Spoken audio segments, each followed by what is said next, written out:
Today we're checking out the TAPO C210 pan and tilt security camera. I've already tested out a few others, so I'm curious to see how this one compares. Nice thing is it comes in two different colors, black or white. Some of the specs here, just like a lot of the other cameras I've tested, this has motion detection and notifications. It's got person and pet detection, but also has motion tracking as well. Night vision up to 30 feet, 2K resolution. It has cloud storage available, but you can also do 24/7 local recording using a micro SD card up to 256 gigabytes. This is also going to work with Alexa and the Google Assistant. It's got two-way audio, also has motion tracking. This one's a pretty wide angle as far as it has a 114-degree vertical view, whether it's just sitting on a shelf or you can mount this to a ceiling.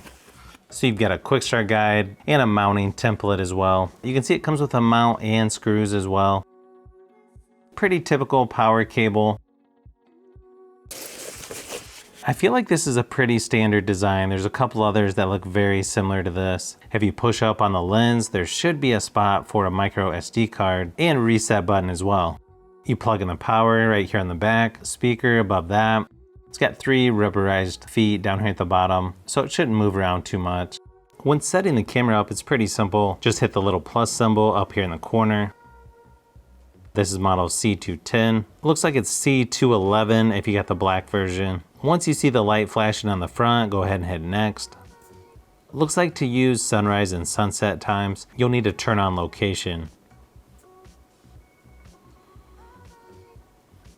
And then go to your Wi-Fi settings to connect to the camera, just like you would any other Wi-Fi connection. Then when you go back to the app, it should connect. Then after that, connect to your regular Wi-Fi connection.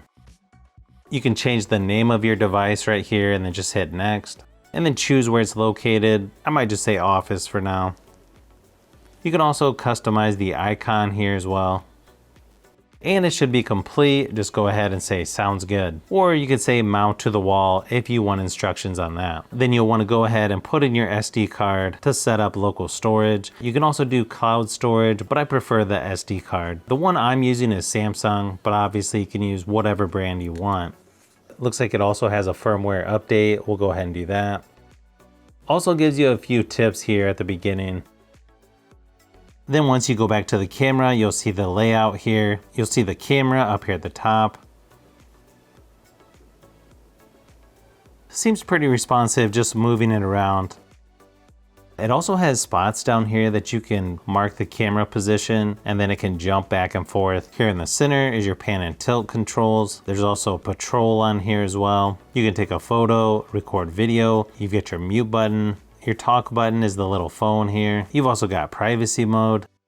And then quite a few things you can change here in the settings. You've got the alarm. You can turn your motion tracking on. You have the option of motion, person detection, and baby crying as well.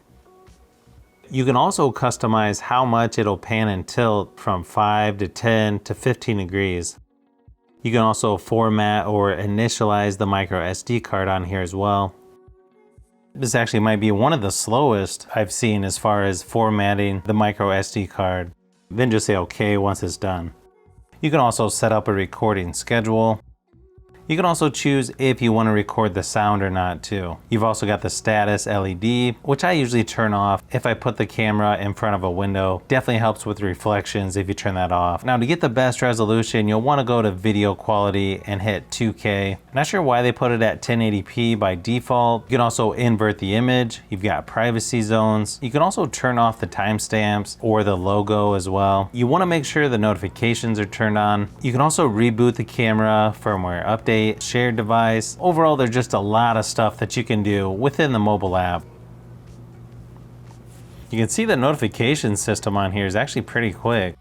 So I was curious how this would compare to other pan and tilt cameras I've tested here recently. It was probably closest to the one from Casa, which makes sense. It's also made by TP-Link. Although as you can see, it's a wider angle with Casa versus TAPO. And then you can tell Eufy is even more wide angle than Casa or TAPO. Reolink isn't quite as wide angle as the others, although I do have another Reolink that I might be comparing to these, but daytime quality as is really good with TAPO. Even when you zoom in on things, it's probably one of the better ones I've tested so far. Eufy seems to be a tad less on how clear the image is, and then Reolink would be in last place. Even though it says 2K resolution, I feel like it's not quite as high a resolution as the others. With all the lights turned off, again, TAPO is very similar to Casa in picture quality, and it's brighter than Eufy and Reolink in most cases. And then you'll also notice TAPO looks a little better when zoomed in with all lights turned off. I know there's a lot of other things to consider when it comes to these security cameras, and you're gonna get different results depending on what your setup is like. But so far, image quality is probably one of the best with TAPO, and out of all these cameras, the only one I've had issues with as far as notifications would be Casa. So if you're trying to decide between TAPO and Casa, I'd probably go with TAPO. So hopefully this helps in narrowing down your decision for the best indoor pan and tilt camera. TAPO really seems to be one of the better options that I've tested so far.